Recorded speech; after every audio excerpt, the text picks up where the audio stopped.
চলে এসেছি কর্ণগড়ে আহারে বাহারে রেস্টুরেন্টে। অনেক রিভিউ শুনেছি, তাই আজকে খেতে চলে এলাম। তো চলো ভেতরে গিয়ে দেখছি কেমন টেস্ট করে। তো চলো দেখে নাও তোমরা এখানে বোর্ডটা, আহারে বিরিয়ানি। এটা হচ্ছে কর্ণগড়ে। দেখো এখানে লেখাই আছে ব্যারাকপুর স্টাইলে কিন্তু বিরিয়ানি করা হয়। অনেকের মুখে রিভিউ শুনেছিলাম যে আহারে বিরিয়ানিটা কিন্তু খুব ভালো হয় আর খুব টেস্টি আর প্রচণ্ড লাইন পড়ে। হ্যাঁ, সত্যি খুব লাইন পড়েছিল। ভালো জিনিস খেতে গেলে তো তোমাদেরকে লাইনে একটু ওয়েট করতেই হবে। তো আমরাও কিন্তু ওয়েট করেছিলাম, যেহেতু আমাদের মাটন বিরিয়ানিটা শেষ হয়ে গেছিলো। তো নতুন হাঁড়ি আসলো, দেখো গরম গরম হাঁড়িতে বিরিয়ানি চলেই এলো। তো এবার দেখে নাও ভেতরে তোমাদের অ্যাম্বিয়েন্সটা কতটা ভালো। জাস্ট ওয়াও, ভেতরে অ্যাম্বিয়েন্সটা ঠান্ডা ঠান্ডা হাওয়া খেতে খেতে বিরিয়ানি খাওয়াটা মজাই কিন্তু আলাদা।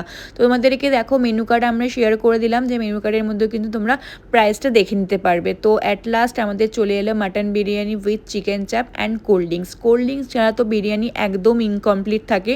তো দেখে নাও, তোমাদেরকে বলে দিচ্ছি, দেখো কলা পাতায় সার্ভ করা হয় এখানে কিন্তু বিরিয়ানি। তো চিকেন চাপের দেখো চিকেনের সাইজটা দেখো কতটা বড় থাকে, আর দেখো এখানে মাটনের সাইজটাও কিন্তু অনেকটাই বড় ছিল আর খুব টেস্টি ছিল দেখো।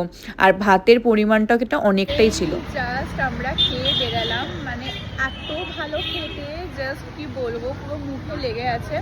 তো তোমাদেরকে একটা কথা বলছি, যদি তোমরা বিরিয়ানি লাভার হও তারা কিন্তু একদম কিন্তু এখানে তোমাদেরকে আসতেই হবে আহারে বাহারে কর্ণগড়ে। জাস্ট তোমরা একবার খেলেই বুঝতে পারবে যে কতটা ভালো টেস্টি খাবার এখানে।